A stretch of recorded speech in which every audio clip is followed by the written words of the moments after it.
Good afternoon, everybody. Please take your seats, including my lovely colleagues.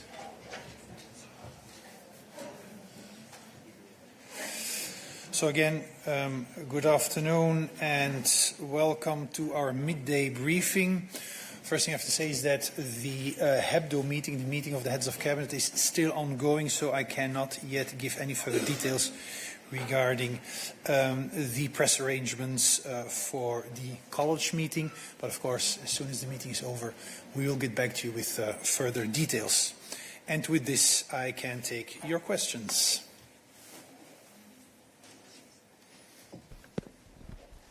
Thanks. It's Igor Velasquez with the Luxembourger Wort. A question for Balázs. I understand it's on the planned emergency funds to compensate farmers who might lose from the Mercosur deal.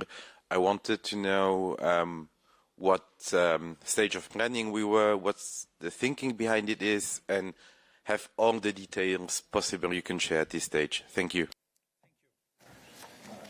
Yes, good afternoon. So the work is indeed ongoing. It's work in progress, but in generic terms, let me just say that we are, of course, committed to ensuring that our farmers are well protected in the context of this agreement. So once it's implemented, we are going to monitor very closely the developments, particularly with regard to the agriculture sector, and we will ensure that the partnership with Mercosur will be a win for European farmers and also for European consumers. Now, for the very unlikely event that the agriculture sector in Europe is negatively impacted following the implementation of this new agreement, the Commission indeed intends to set up a reserve worth at least €1 billion. This is, if you like, our insurance policy for our farmers and rural areas. Now, in terms of when it's going to come forward, we are looking at the context of the MFF. So the MFF proposal, we expect this fund to be put forward in that context, which is foreseen for July. Thank you. Follow up. Thank you very much for the details you already shared. That's very helpful. Do you have any info you can share on which trigger someone to ask for this and actually get money? What's the thinking there? Is it a particular sector having negative impacts, or I don't know? I have trouble understanding how someone could apply for that money. Thank you.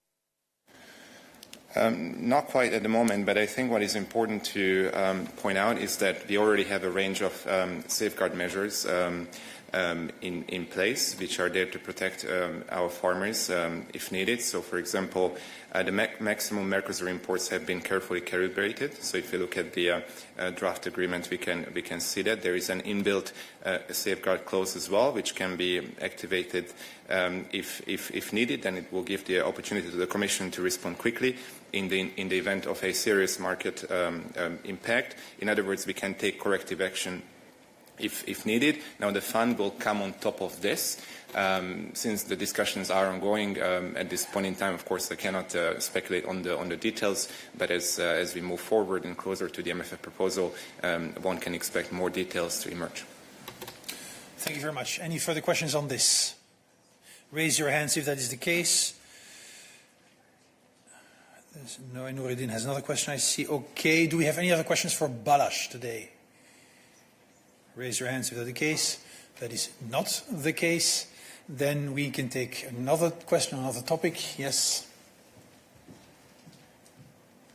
Hi, thank you. Silvia Ayuso from El País newspaper. It's on Spain and on the cohesion solidarity fund. I guess it's going to be for MAGIC.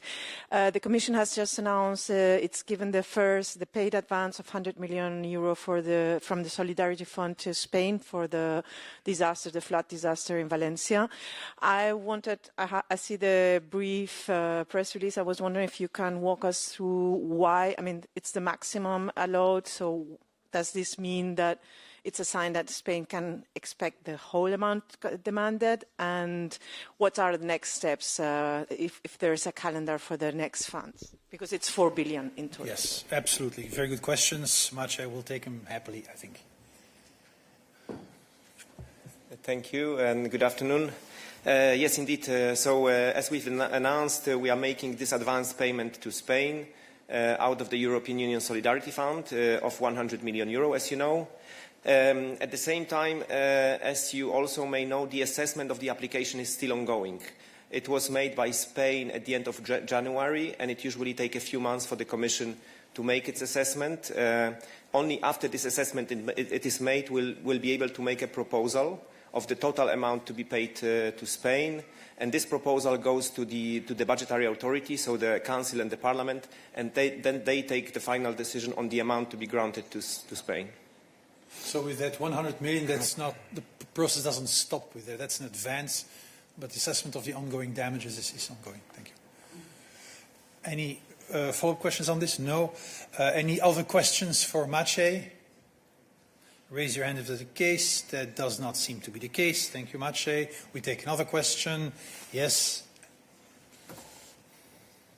Philip Blenkinsop of Reuters. We're still waiting for a Commission proposal regarding the CO2 emissions compliance for cars and trucks, and I just wondered what the state of play was on that. I had a feeling there was a sort of end of March deadline, perhaps, which we're reaching.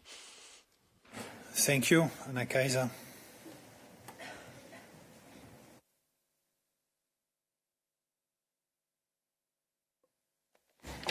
Good afternoon. On that proposal, I will have to ask my colleague Stefan to confirm the calendar side of this thing, but I mean it is still in internal procedure. It is being discussed and it is going to be adopted very soon. But I will have to check for confirmation on is HEPDO still ongoing. Yes, HEPDO. I think that HEPDO, meaning the meeting of the heads of cabinets, they will decide, for example, on the agenda of the next college, which will take place tomorrow afternoon in Strasbourg. So I think that we will have to wait until then to get further confirmation on the timeline of this process. So stay tuned. Thank you. Any other questions for Anna Keizer for us? David, you raised your hand. Is it for Anna Keizer? Yes, it is. Hello, can you hear me? Yes, go ahead, David. It's a similar question, so I understand the procedure. So perhaps tomorrow we know today if the CO2 standards are done. I was just wondering much more generally, the review, is that also part of the discussion? Would we get clarity on whether the review of the CO2 standards takes place this year or next year? And then even more generally, can you say what kind of things we're discussing? Are we looking beyond e-fuels as a way to comply with the CO2 standards? Could that be biofuels or other things? Thank you. What I can say on the review is refer to the comments that Commissioner Tsitsikostas made in the press conference when he was presenting the Automotive Action Plan, where he said that we are accelerating this work and the work will commence in good time this year already.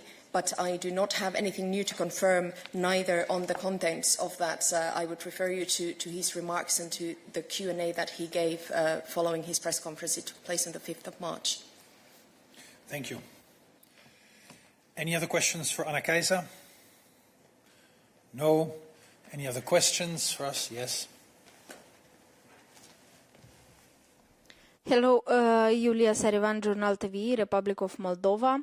My question is regarding to Moldova. The Intelligence and Security Service in Chisinau demonstrated today the involvement of Russian service and the Russian embassy in Chisinau in the process of transporting a deputy linked to Yilan Shor, an oligarch which is hiding in Russia currently, and they transported this deputy to Transnistrian region, to the Russian consulate, so that he could escape prison. The deputy was hosted by the Russian embassy, and he was transported with a car with diplomatic numbers to the Transnistrian region. What can the EU say about Russia's actions in this regard? Thank you.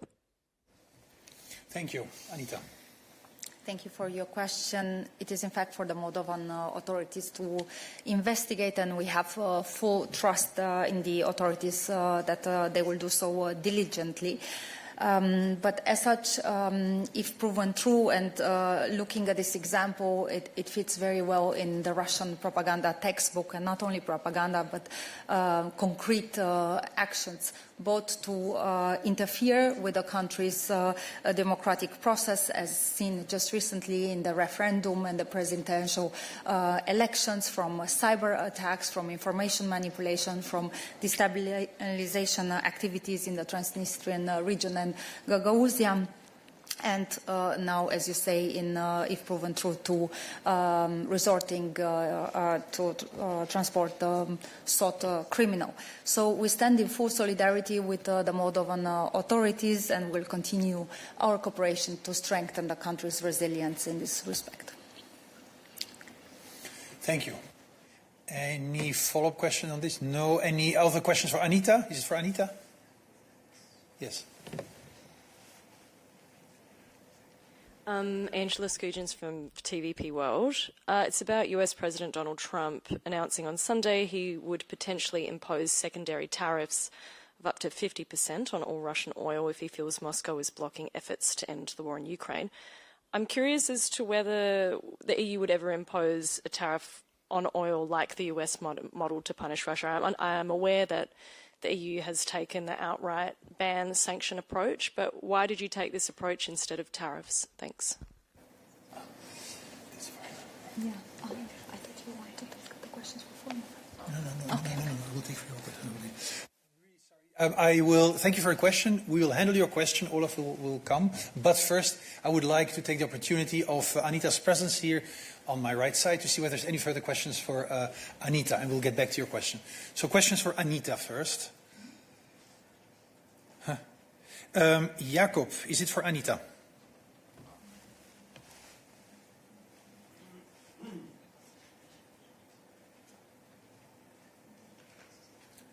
Doesn't seem to be the case. Okay, thank you very much, Anita. Olaf.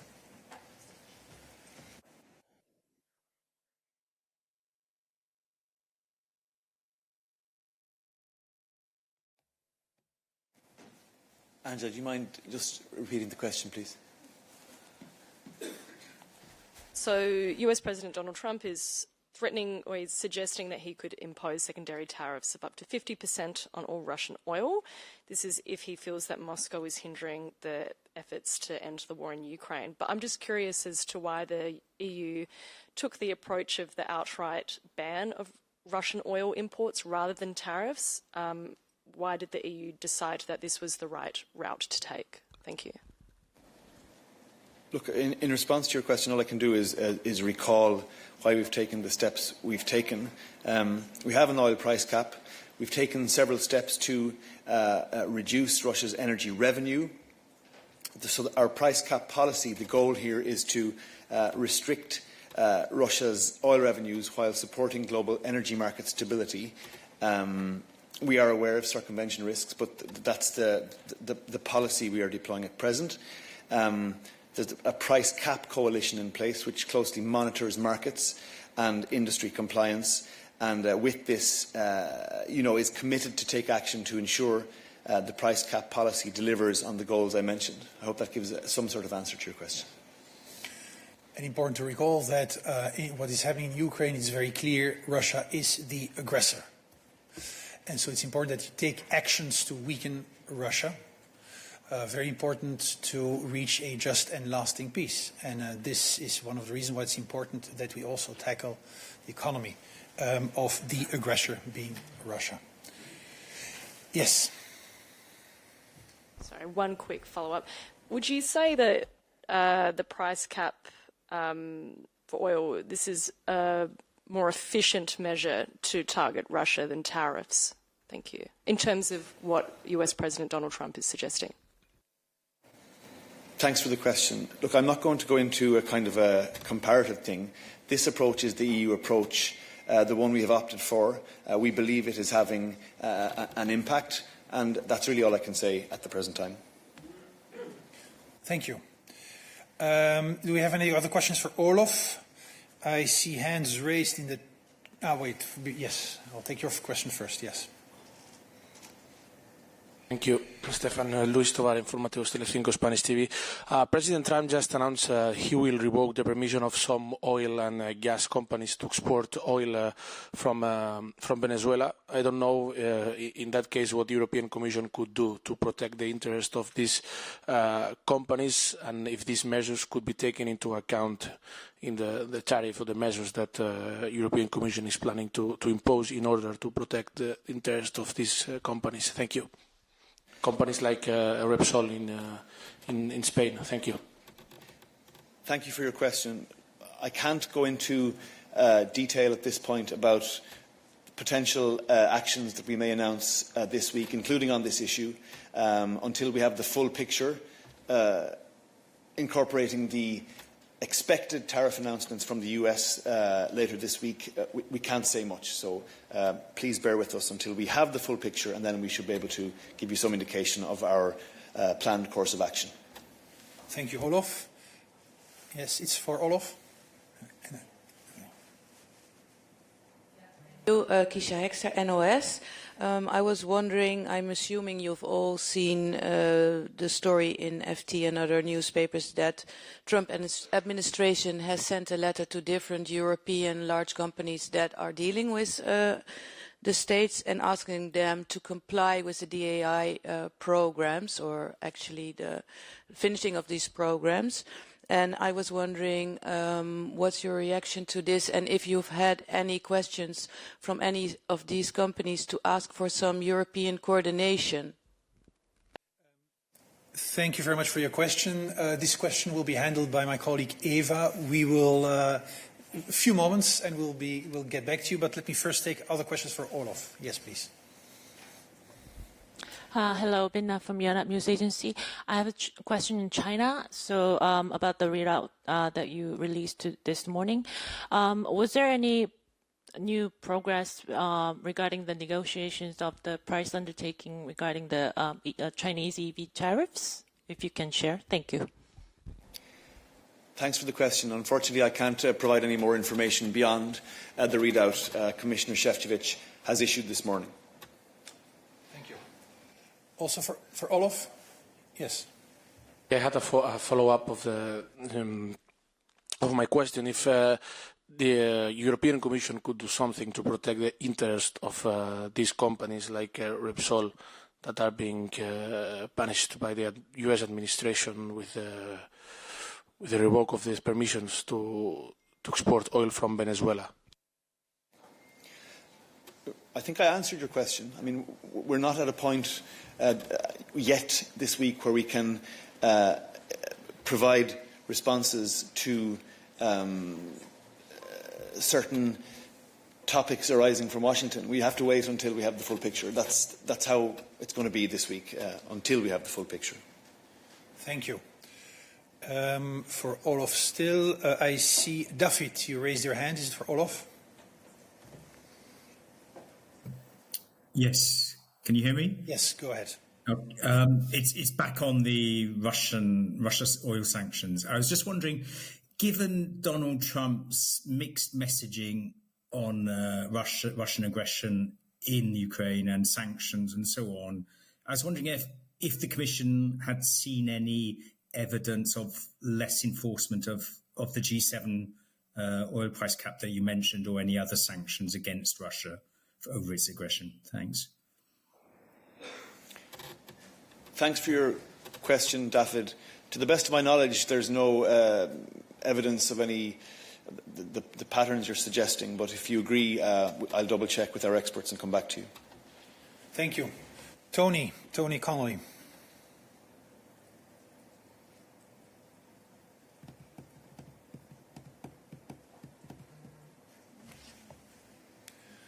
Tony, we don't hear you, we don't see you. Yes, can you hear me now? Yep. Yes, there you are. Hello. Yeah, thank you. On the question of tariffs, can you give us a sense of the process between member states and the Commission in preparation for what's happening this week? We saw Michal Martin, the Taoiseach, yesterday posting a message that he'd had a phone call with President von der Leyen raising Ireland's particular concerns on pharmaceuticals, the drinks and food industry, and saying essentially that both he and the Commission President had agreed that there needed to be a measured response to what we can expect this week. First of all, would you have any reflection on that message from the Taoiseach, and can you give us a sense of the intensity of the connections or the contacts between member states and the Commission? I mean, have they been reaching a crescendo in the past few days? Thank you. Thanks for your question, Tony.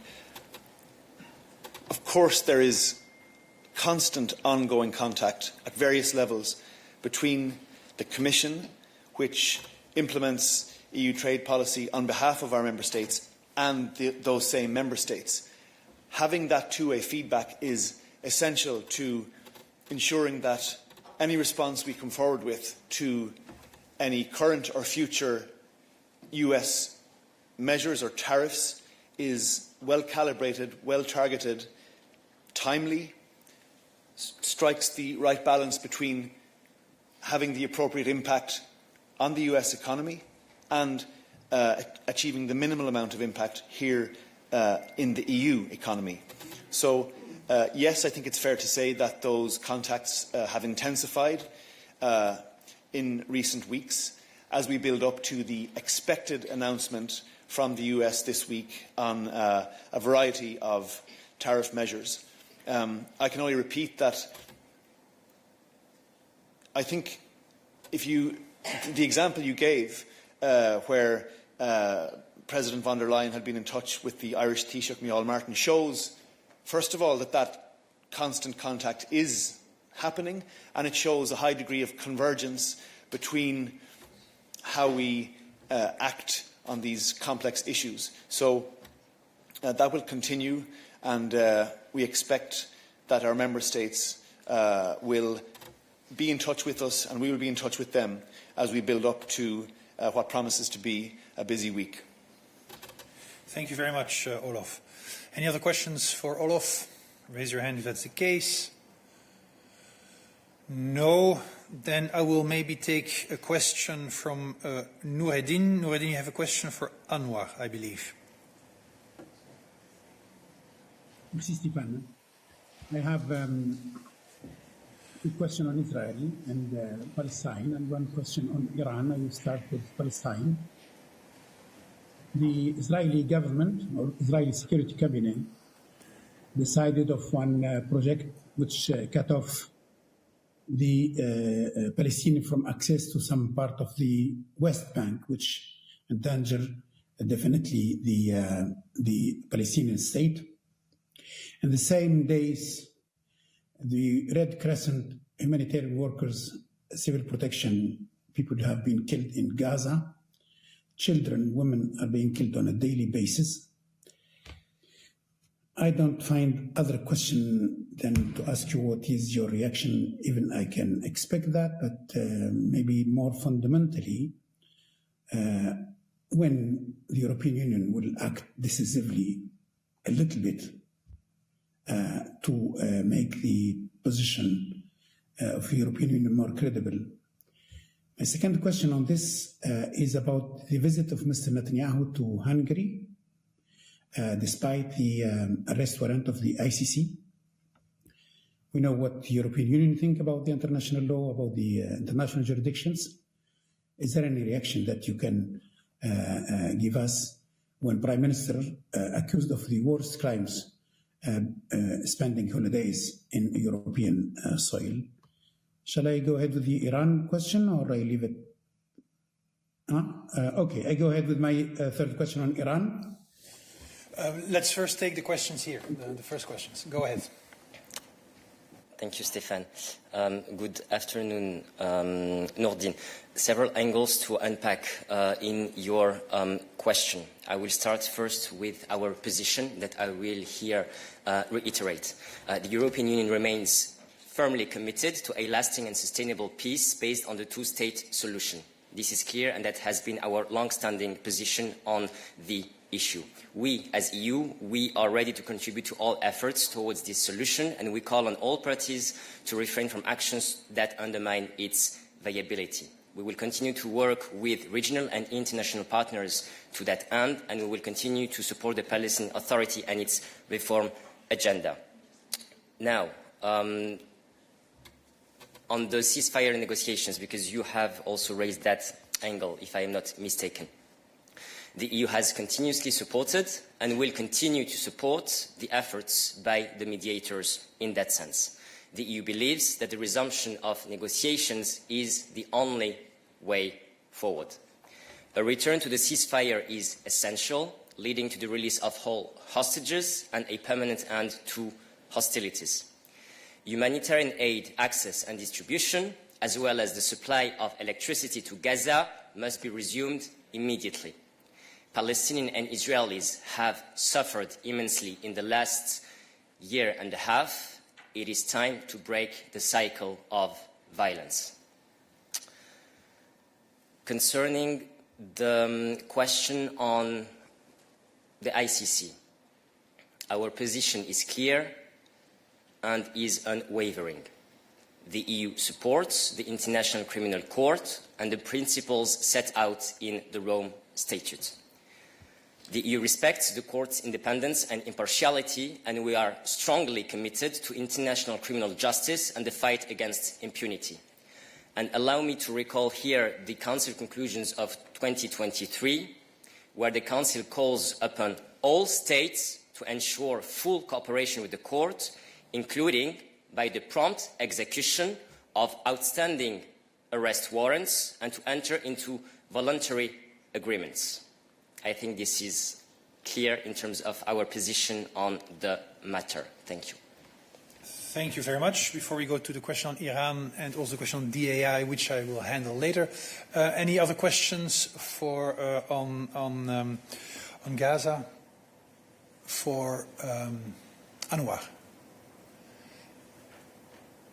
Mose? Yes, Stefan. I would also like to follow up with the question on the situation in the Middle East to Anwar, following Noureddin's questions. I think that the situation in the region has deteriorated since High Representative Kallas' visit there a week ago, where she met, among others, the Israeli Foreign Minister. I would like to ask if there's been a follow-up of her visit to the region, because we haven't seen any statements by Kallas since then, and she doesn't seem to take any questions from us journalists. For example, has she tried to contact the Israeli Foreign Minister since her visit? It seemed to me when they met, they didn't include anything at all. Thank you. Thank you, Mosey, for your question. Look, in terms of follow-up of the High Representative's visit to the region, I have been asked several questions here in the press room, and I've happily taken them, and I will happily here echo again what I have been saying and also what the High Rep said, because it's still up to date. In terms of the situation in the West Bank, the High Rep has been clear. The European Union sees Israel's military operations causing more displacements and more destruction. Settler violence and new settlement under construction are undermining the two-state solution, while this two-state solution is the only path to sustainable peace. Then, in terms of Israel has the right of self-defense against terror attacks, and the High Representative told that military actions must be opposed. That's what I can say at this stage, but happy to cover it by bilateral. Very much. I think I will now take the question of Noureddin. Noureddin, you had another question on Iran, I believe.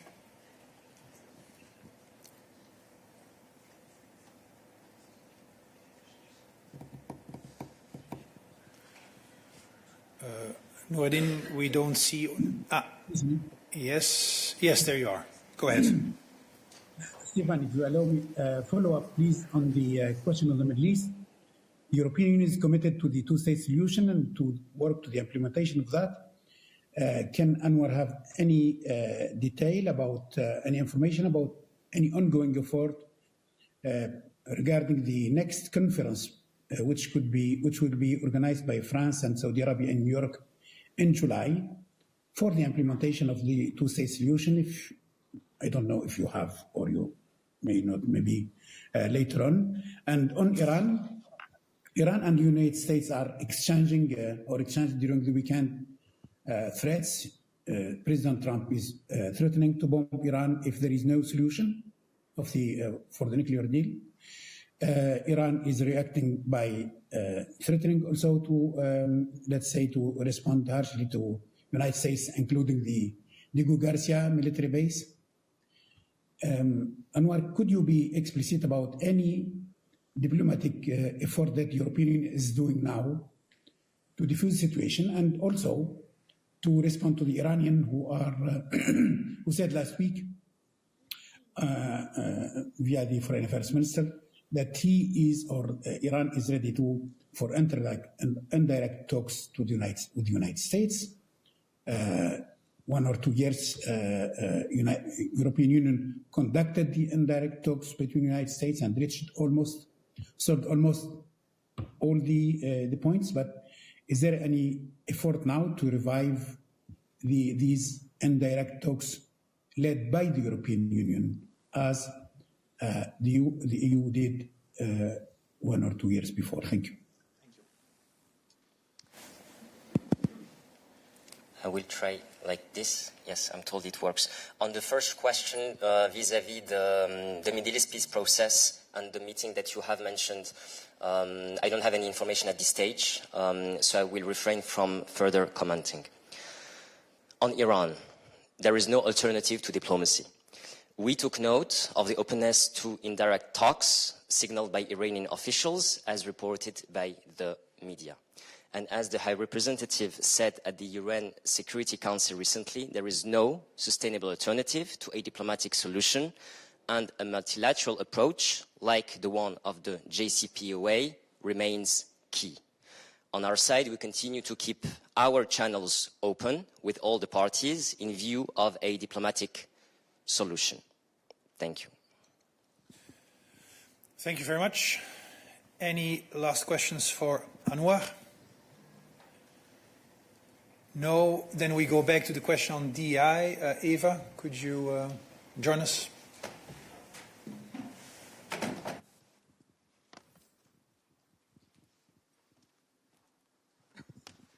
Thank you.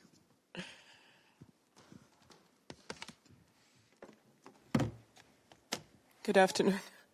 It was there. Yeah, thank you. Oops. So the question on diversity, equality, and inclusion. We are obviously aware of President Trump's letter, and I have no specific comment on that. What I can tell you is more general, that our union is obviously a union of equality. We have legislation both on European level and member states level that promotes diversity, equality, and inclusion. We support organizations in fostering and developing more diverse and inclusive workplaces because we believe that it attracts talents, it enhances creativity and innovation. And we have, for example, a legislation to promote gender balance on company boards. Thank you. You have a follow-up.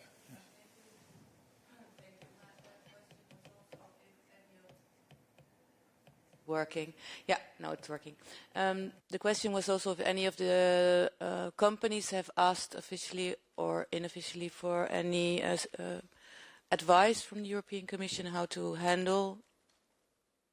I can't tell you at this stage. What can I do is to invite you to check our website, where you have so-called diversity charters overview. Diversity charters are organizations based in the member states, and they promote diversity and inclusion. And these charters have signatories in different member states. You can check on the website how many are there in each member state, the history, and also the list of companies. Usually there are big multinational companies, but also SMEs, public companies, etc.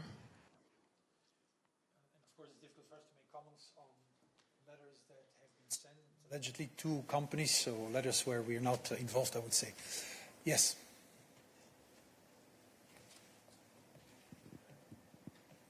Yeah, Carl Demania for Les Echos.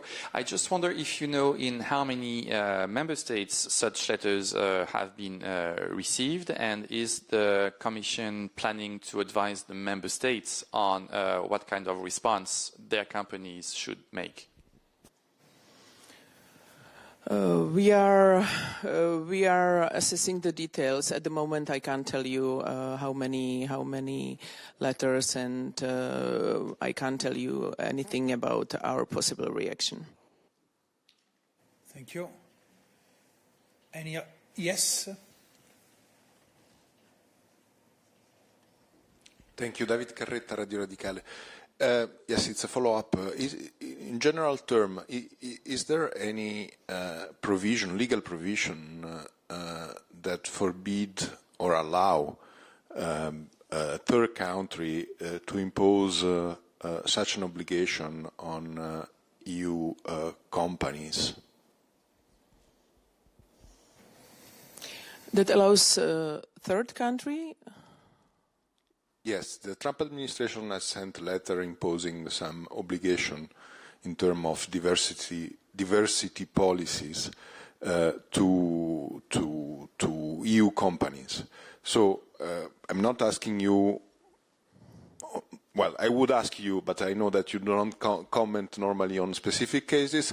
So I'm wondering if, from a legal point of view, is it possible for a third country to impose such type of obligations on EU companies, or it is considered illegal for the EU for I don't know which reason, or maybe economic coercion.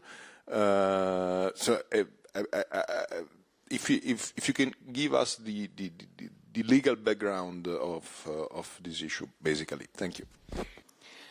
On this specific question, if it's legal for the third country, I need to check, David. Sorry, I don't have an answer for you at the moment. As I said, from the EU perspective, we have laws both on national and EU level about non-discrimination and equality. I think it's very important. It's very difficult to make that assessment here on stage. You have to see what exactly is asked. Which obligations are we talking about? Are we talking about European level obligation? Are we talking about national obligations? So I think it's a bit difficult without a view on what is exactly asked to make this kind of legal assessment. Thank you. Any other questions on this for Eva? Jacob, is it on this? Yes, it's on this. Thank you, Eva, and great to see you, even if only online.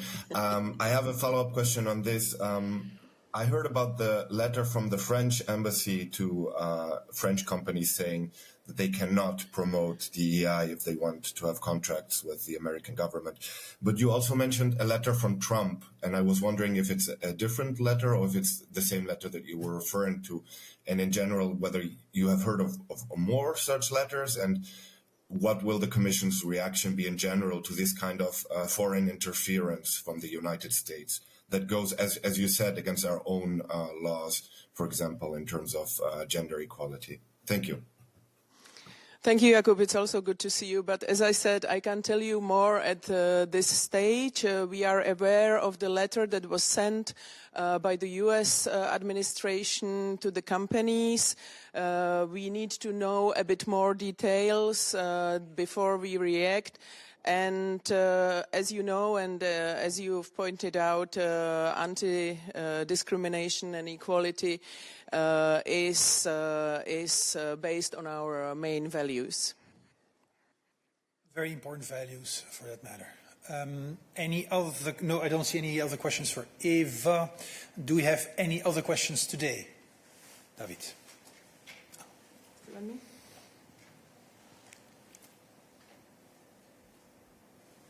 I don't know if there is a follow-up. Yeah. I don't. Was there a follow-up? No. Is it a follow-up for Eva? Ah, sorry. Apologies. Thank you, David. You should run it here.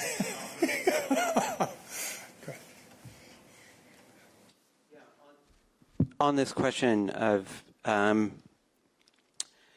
the DEI requirements, presumably there are European officials and officials from the European Commission and leaders of the European Commission who are in ongoing talks with the Americans about this kind of these kinds of requirements. Could you tell us more about those talks and whether the red lines are being drawn on this? Thank you.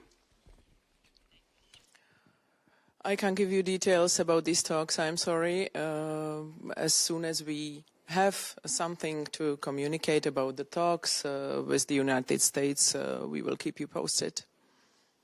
In general, of course, we have lots of ongoing contacts with the authorities of third countries, but we're not in a position to give any further details at this stage on this particular issue. All right. I see still hands raised. So is it all for Eva? If it's for Eva, keep your hands raised. No, it's not. Okay, then we take a new topic and we go to David. Thank you. It's on migration. I was late. If already questions stop me. Thank you. It's a question on the decree of the Italian government to transform the center in Albania from asylum procedure center to return hubs. According to the Interior Minister, Mr. Piantedosi, there was a discussion with the European Commission on this, and the European Commission approved basically the system that they are putting in place. I would like to ask you if this is correct, if you have a green light. Thank you. Thanks, David. We are aware of the latest developments concerning this decree and the center in Albania. We are in touch with the Italian authorities. According to our information, Italian national law will apply for this center, as it has been the case so far on asylum. In principle, this is in line with EU law. We will continue monitoring the implementations of the protocol in its new iteration and remain in touch with the Italian authorities. And in terms of innovative solutions, we have said that we are ready to explore them, always in line with obligations under EU and international law and fundamental rights. Thank you. Yes, follow-up. Thank you for the follow-up. Two questions, if I may. The first one is on the Italian law that will apply. The Italian law, in fact, is the EU law. It's a directive that is applied via the Italian law. The Italian courts have already said that the EU law is applying in Albania, so it's not just the Italian law that it's applying, it's the EU law. How can you still saying that it's the Italian law when the EU law is applying, since the Italian law is applying the EU law? And the second question is on the innovative solution or instruments or whatever on the return hubs. When you presented your proposal at the beginning of the month, we were told by Commission official that it was not possible to have right now with this legislation return hubs in place. According to the EU law. So how it's possible for Italy, but not in general. Thank you. Okay, thank you very much. Yes, indeed. Again, according to the information we have, we are talking about an initiative that is based on national law, and this is different from the application of the return hub concept. That's two different things.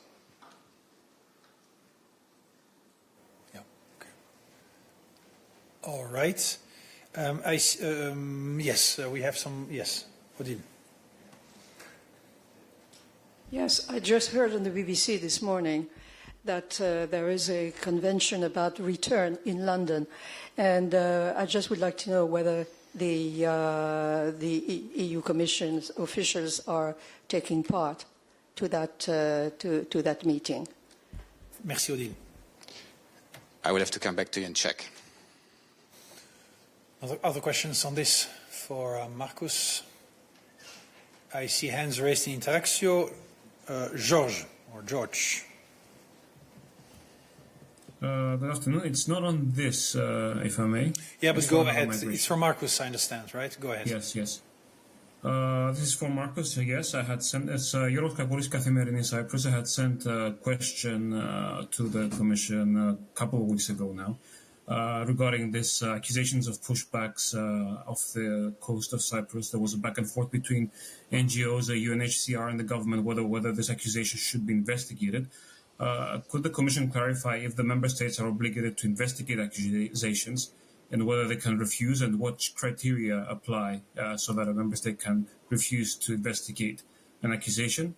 And secondly, has Cyprus appointed in the independent agency it is tasked to do so based on the new migration pact, and which is this agency? Thank you.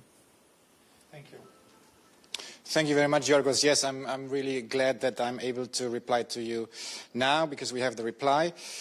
Let me first underline that every lost life at sea is a tragedy. The Commission is in contact with the Cypriot authorities. The Commission position has always been clear. Saving lives at sea is a moral duty and a legal obligation for Member States under international law. This is done independently from the circumstances which have led people to be in distress at sea. Declaring and coordinating search and rescue activities is a responsibility of the relevant national rescue authorities, the rescue centres of the Member States. Member States and all actors involved in search and rescue operations must act in a lawful, swift and coordinated way to make sure that those in distress at sea are brought to safety as rapidly as possible. Let me also underline that the Commission continues to support cooperation between Member States to better coordinate search and rescue and save lives at sea. The goal is to improve information sharing and coordination among Member States. This is done in the context of the European Contact Group on Search and Rescue. The next meeting is planned to take place before this summer. These tragedies highlight the urgency to intensify the work with partner countries, to redouble efforts in the fight against migrant smuggling, to prevent irregular departures in overcrowded and unseaworthy boats, and to work on alternative legal pathways. There are also key elements as part of the Commission's action plan on the Eastern Mediterranean, where we also work closely with Cyprus. Maybe then on the second question, the pact will enter into application in mid-2026. And so I think your question was whether this already would apply to Cyprus. So the pact will apply from mid-2026. Thank you. Josh, you have a follow-up. Yes, the second question specifically, I would like to clarify it is not whether it would apply. No, the question is, I understand that Cyprus and all Member States are obligated to appoint an independent agency that will be taking steps to investigate accusations of pushbacks. My question is whether Cyprus has appointed this authority yet, and if it has, which authority is this? Thanks. Thanks, Yorgos. Again, the pact will apply from mid-2026, so I cannot tell you yet whether under the pact Cyprus has appointed a monitoring authority. But what this is about is indeed a new independent monitoring mechanism which will enhance transparency and accountability during the screening and the border procedure, and at the same time promote the respect of fundamental rights. George, last follow-up. Yeah, and last follow-up to the follow-up. Have other Member States appointed such an authority yet, even before the application of the pact? Thanks. That I will have to check and come back to you. Thank you. Vincenzo, is it from Marcus? Yes, good morning. Can you hear me? Yes, we hear you. Hello, good morning. Good afternoon, rather. Good morning. Yeah, Vincenzo Genovese from Euronews.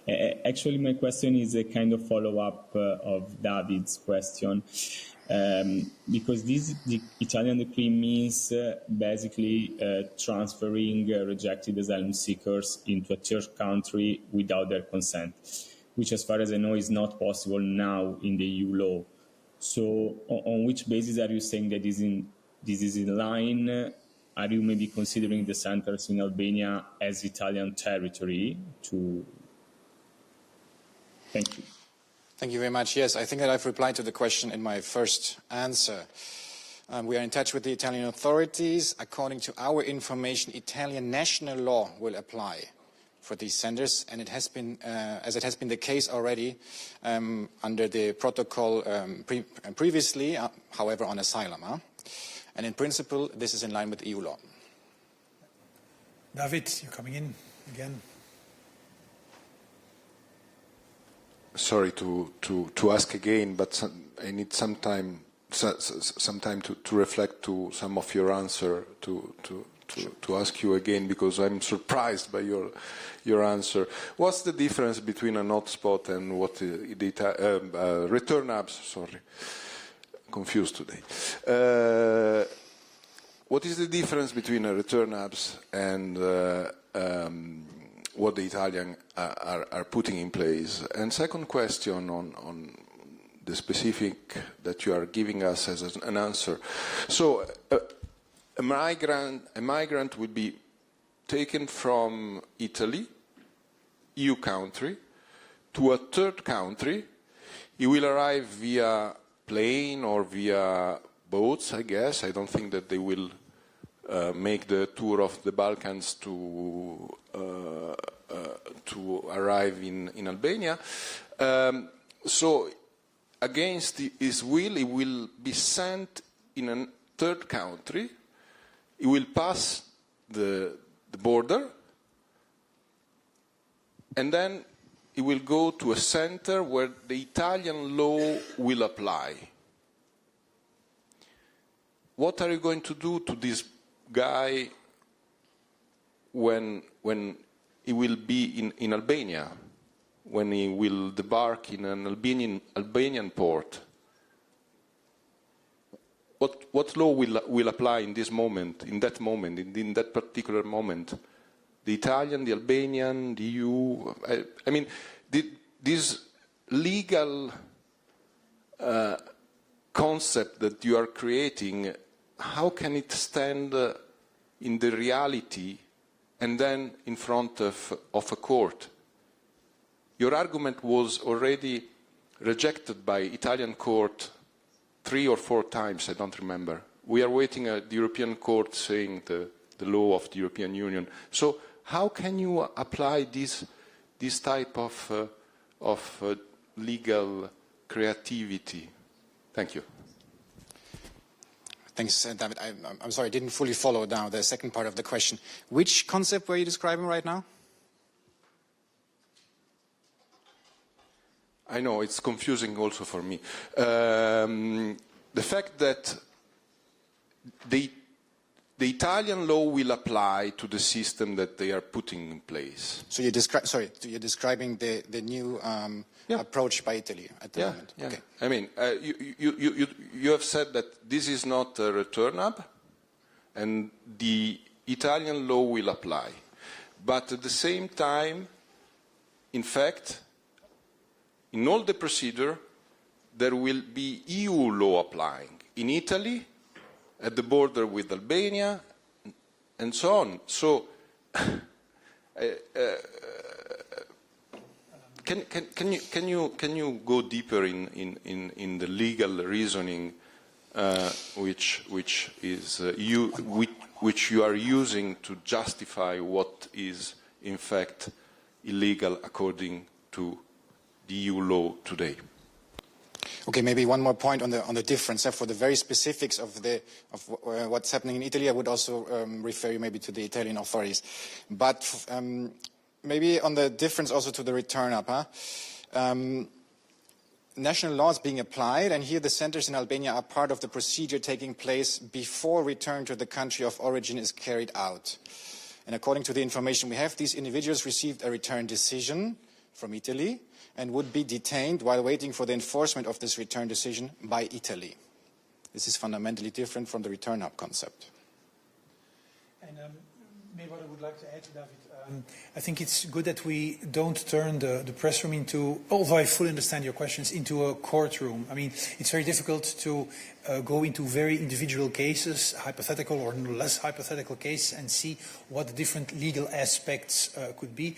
I believe that what we have done with the different policy initiatives that we've taken is to clarify things, to have, I would say, the legal framework in place, which then has to be applied. But of course, it is a bit difficult to enter into all the legal intricacies of individual hypothetical cases. Nevertheless, David, we'd be happy to get back to you and look into your questions, that is for sure. Yes. Yes, thank you. Thank you, Stefan. And I'm always happy if you organize a background briefing, off-the-record briefing to help me explain what is happening here, even on legal terms. But apologies, I have to answer to, it's not hypothetical, it's real life for people, for person. They are migrants, but it's real life, first of all. Second, there is a quite important precedent, because you have used the same legal argument for the first system that Italy has put in place to externalize asylum procedure. And Italian courts 3 times said that the EU law is applying there.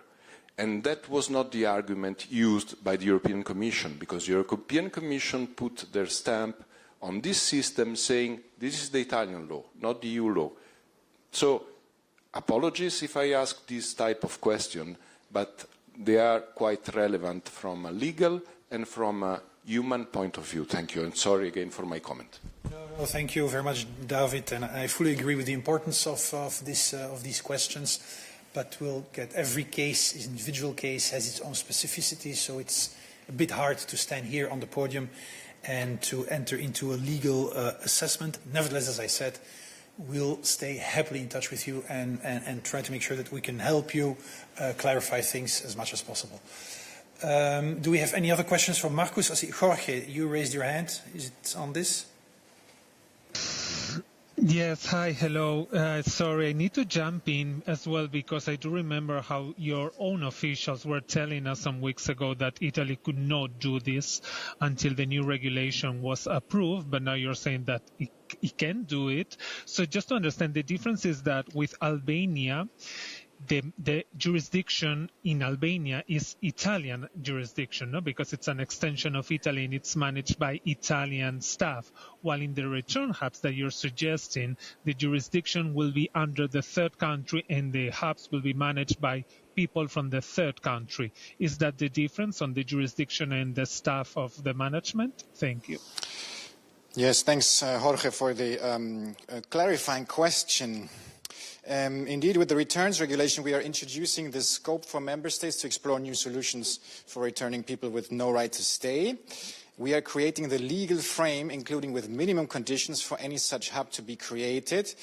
And those hubs would have to be based on a detailed international agreement or arrangement. And this can only happen with third countries that respect international human rights standards, including the principle of non-refoulement. Thank you. It is already past 1. Chance to come back to Odile. Odile, you had a follow-up question? No, I wanted to, colleagues inform me, Odile, on your question. Okay, before they pointed me to the information. Indeed, Commissioner Brunner participates today in the Border Security Summit in the United Kingdom, and you can find more information in a chapeau that we published on Friday. As always, the daily news and our website is one of the most interesting websites in town. Vincenzo? Hi again, sorry to come back to this, but what Marcus was reading, the return regulation is not yet in place, of course, because it was just proposed. So what my colleague said is that Commission official told us basically that according to the current law, Italy is not allowed to deport people in Albania. And this was told to us like a few weeks ago. So I would like to know if the position of the Commission has changed in the meanwhile. Thank you very much. sorry, I don't know where the information you have is coming from. But what is not yet possible, of course, to implement is the return hub concept, because it needs to be still adopted. This is different from what Italy is doing at the moment, where they apply national law. Thank you. And I think with this we have to stop this topic for now. Any yes? No? Okay. Raise your hand. William, you had a question? Yeah, thanks so much for squeezing me in. Just on Ukraine and accession. Over the weekend, Kyiv suggested that a minerals deal between the US and themselves wouldn't be accepted if it hampered their accession bid. Just wondered what a kind of deal between the US and Kyiv would look like that would hamper EU accession. And secondly, I think Hungary has started polling on alleged risks to EU accession. Just hoping for a quick comment on that and the details included in that polling. Thanks so much. Thank you very much. I'm going to take this question happily for Guillaume today. On Hungary and the polling. We are aware of the decision regarding a new consultative vote launched by the Hungarian government on the EU accession of Ukraine. Such initiatives are a matter for national authorities. On our side, our position is clear. Enlargement is and will remain a priority for this Commission. Ukraine belongs to the European family. That's why the EU opened accession negotiations with Ukraine in June 2024. Ukraine has unequivocally proven its determination to advance in its EU accession and has undertaken and delivered on transformative reforms while fighting for its very survival and defending itself against Russia's ongoing war of aggression. The EU's enlargement policy is more than ever a geostrategic investment in long-term peace, stability, security and prosperity of the whole of our continent. We should make no mistake, this is about our own Europe's security. There will be no European security without Ukraine's security. Enlargement brings benefits to new and existing member states alike. In this watershed moment for Europe, there is no space for hesitation. The Commission is determined to continue to support all enlargement partners, including Ukraine, in making steady progress towards EU accession. Thank you. And with regard to the question that you raised on the possible minerals deal, I use the word possible. There is talks about a possible minerals deal, but to our knowledge, no concrete deal has been made, and so we cannot enter into speculation about what a possible deal would mean, what could be the possible impact from the different policy perspectives. So I think we're not in a position to enter into those speculative details at this stage. I will take one last question because we're well beyond 1 o'clock, and that's for Tommaso. Yes, my thanks for the floor, Tommaso Gallavotti and Kronos Italy. It's just a question about it's a competition, I think, because during the weekend, Poste Italiane has become the first shareholder of TIM, the former Telecom Italia, the biggest Italian telecommunications company. I know you usually don't comment on single transactions, and I know that the nature of the shareholder is indifferent from your point of view, but nonetheless, Poste Italiane is the Italian state, while before the first shareholder was Vivendi, a French company, and this marks the end of a privatization of a big telecommunications company. I wonder if you have any comment about this transaction. Thank you so much. Thank you.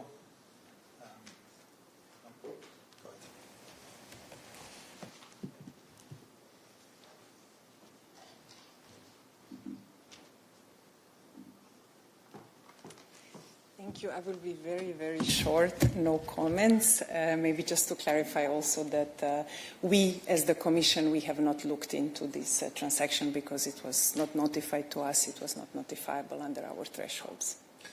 And with these last wise words of Leah, we thank you very much, and we will wish you a very nice afternoon and see you later. Thank you.